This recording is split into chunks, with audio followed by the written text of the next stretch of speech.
Imran Khan once captained his country at cricket. Now the talk in Pakistan is of him leading his country again, perhaps as Prime Minister. Certainly only someone as revered as Imran could have pulled off his latest coup. In Islamic Pakistan, Imran has taken a foreigner as his bride, a foreigner with a Jewish background who is half his age. Jamima Goldsmith, daughter of a British billionaire, has gone to live with Imran in his home city of Lahore. Her husband says his playboy days are over. He is committed now to changing his country fundamentally.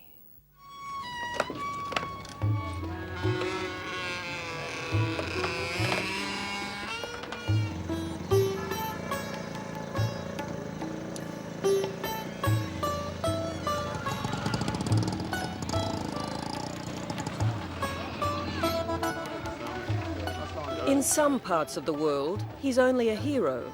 In Pakistan, he's a demigod.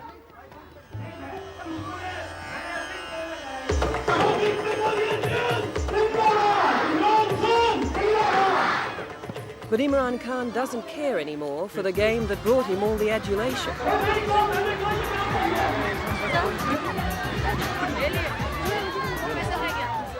At 42, he is reborn as a symbol of Muslim pride and the brightest political prospect in a country staggering under the twin burdens of poverty and corruption.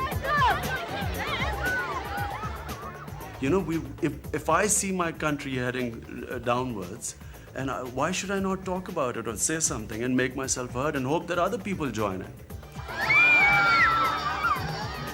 In a democracy, I mean, we all have the right to say what we think is right. If I have a platform, I should speak out. You know, this is the essence of democracy. Anyone in a position. And by the way, this is also very much Islam. You're supposed to stand up and say what you think is right. All the same, you're standing up more than most other people in this country. Not at all. There are a lot of people saying the same thing as me. You but know, with what not, I'm saying... Not the kind of attention paid to them. But what you're saying is that people do not have the platform which I've got. All the more reason for me to say it. And he has plenty to say. Pakistan, he believes, should discard what the British left behind, starting with the legal system, and return to tribal law. His countrymen should wear only traditional dress, as he does. And English should give way to Urdu, Pakistan's main language, in the country's schools. His conviction springs, he says, from a spiritual awakening to Islam. As far as those of us looking on can judge, you've gone from cricketer to social reformer, from man of the world to Pakistani nationalist, and from playboy to devout Muslim and husband. That's quite a transformation, isn't it? The assumption is that we don't change. When we pray 5 times a day, we always repeat one thing in the prayers, that, oh God, guide me on the right path. Now, you know, if we weren't to change, you know, we would not come on the right path. I mean, the right path is every day. In your mind, is this a genuine spiritual awakening that he's gone through? Some of it must be genuine. It's as genuine as a confused person's spiritual awakening can be. Jugnu Mohsin is editor of Pakistan's Friday Times and a fierce critic of Imran Khan. He stands on a high pedestal and lectures us about how we ought to live and how we ought to be proud of our culture and our roots and our heritage, and we are. We know who we are. It's he who doesn't know who he is.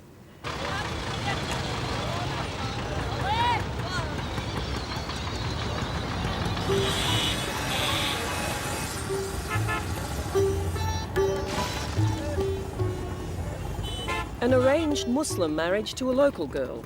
That was the expectation. An expectation encouraged by Imran himself in Pakistan. But ultimately, Imran selected his own bride, and she was neither Pakistani nor Muslim. British, with a Jewish background, Jamima Goldsmith was the daughter of one of Britain's richest men. Are you mad? Are you crazy? Yes, but I'll go and eat roast chicken at home and I won't get ill on that, so... When she converted to Islam and married Imran Khan, she turned her back on her old life just as her husband had done. Have a bit of yogurt and some rice. Yeah? This is really, I mean, I have no sympathy for you now if you suffer. This is really suicide. Do you see this marriage as a turning away from the life that you may have led in other parts of the world? You mean a playboy? Is You that what said you... it. You said it. You mentioned a headline to me earlier. What was it? Love rat in the papers? Romeo rat. A Romeo rat. Romeo rat. Did you think you were That was- marrying a Romeo rat? Well, I hoped I wasn't. I don't think you're a Romeo rat. Tell me, does the word love play a part in what has brought you together? I hope so. You know, I'll just say that in our culture, you know, a public show of affection and publicly talking about these things is sort of not really considered very common. I think it's between two people. Because, you know, you see in Hollywood people sort of proclaiming love, you know, and this huge love affair, and 2 years later they are divorced. It's quite embarrassing. But it's an interesting difference in your responses. Jamima said, yes, I hope so. And you were reticent to talk about it. It's only because it's always considered something too mushy to talk about in public. I mean, it's between two people. But there is some of that stuff there, obviously. Well, there must be something to have got married to her. Yeah. He's a middle-aged man who has decided to tie the knot with a girl half his age who is British and the daughter of a Zionist billionaire. And he's telling us what we ought to do and how we ought to live. Now, if I married because the other culture was superior, if I married her because I thought she was white and superior in English, then of course it is a hypocrisy. The fact is that an English girl has come and started living in my culture. Assalamu alaikum. I recognize you. Assalamu alaikum. Kya If there's a reason, other than his fame and his faith, that Imran Khan is seen as a political contender, this is it. In less than 5 years, he raised the Shaukat Khanum Memorial Cancer Hospital from the ground. A world-class cancer treatment and research facility, it was built in honour of his mother, who died of cancer in 1985. And it was built almost entirely on the strength of his passion for the cause. A passion Jamima is now caught up in. Best laboratories in, they think, in Asia, one of updated compared to any laboratory in the world. I haven't seen this before either, so it's a guided tour from the zoo. No. I've only really been to the wards. People, the longer they live, I guess, accumulate more wisdom. Do you have any sense of Imran, who is twice your age, Yeah. being a wiser person than you are now? Yeah, I mean, I think he's definitely got a lot to teach me, but And you're I don't prepared to know if he's- learn from him? yeah, I hope he's prepared to learn from me a bit too. But at 21, who knows? Who knows what I can do? Imran speaks a lot about choosing a wife who has a vision that is compatible with his vision. Do you feel that you share his vision? Well, I hope so. And you believe that And the two believe of in you the do? same things. Yeah, I think what instinctively I think he's instinctively I would say that on most occasions I believe in his judgment. You know. You mean my husband is never wrong? No, I don't mean my husband's wrong. He's wrong quite often, but I mean that that what he believes in instinctively is something which actually we share. You know, I'm being so hopelessly inarticulate. No, you're I'm sorry. She thought it wasn't, there was no hope. On his fundraising drives for his hospital and his newly launched literacy campaign, Imran Khan is seen by the public as a man who gets things done for the love of it. Genuinely, I didn't actually realise how completely he's wholeheartedly dedicated his life to this project. But his enemies in government see nothing but a potential political adversary, even though he denies it. I mean, if I wanted to join politics, my first offer was way back 6-7 years back, when General Zia offered me to join the interim government as a minister. You know, I mean, if that was all this manipulation was going to be propelled into a ministership with a flag in front of my car and sitting in high office, I would have jumped in by now. There's at least one person in this country who does not accept Imran Khan's assurances that he has no political aspirations, and that's the Prime Minister of Pakistan, Benazir Bhutto. She and her government have done everything imaginable to erase Imran Khan from the minds of Pakistanis, and they've gone to some grotesque lengths to achieve that. An ad for Khan's cancer hospital has been banned from the nation's TV screens. A promotion for the national airline trumpeting Pakistan's spectacular 1992 World Cup win has one stunning omission. It makes no mention at all of the captain who led them to that glorious victory. You know, we are blotted out of television. We cannot make an appearance on TV.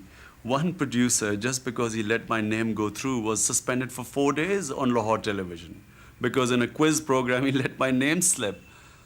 The hospital has not been shown on Pakistan television ever since it's been made. People haven't seen the hospital.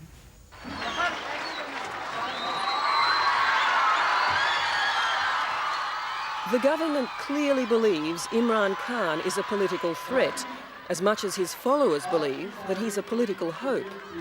His denials are not helped by the fact that at rallies like this one, he talks about restoring national pride. He talks about rejecting foreign aid, and he talks about cleaning up corruption. In fact, he talks a lot like a politician. And what worries some in Pakistan is that the playing field of politics is far more treacherous than the gentleman's game he once played. Cricketers don't often become social reformers. They don't often become politicians. Is it possible that you might be naive in your thinking in relation to all of this? In doing what? In the fact that you don't seem to want to admit that you might be able to be manipulated in all this because of your status here.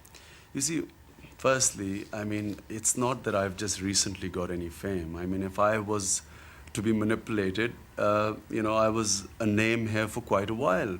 And I've been approached by political parties for quite some time. Now, if I was that type, why would not have I jumped in before?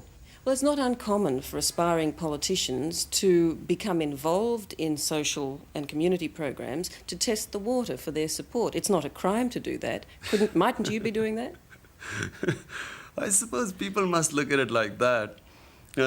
Test my water. Okay, so I've tested my water. There was a lot of support. I saw a lot of people in the towns coming out. So I've tested it. Now surely I should be jumping in now, because that's what was predicted, by the way.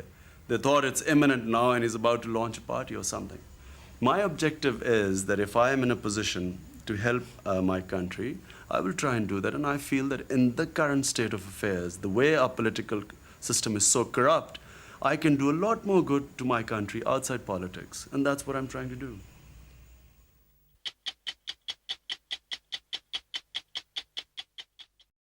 Hello, I'm Tara Brown.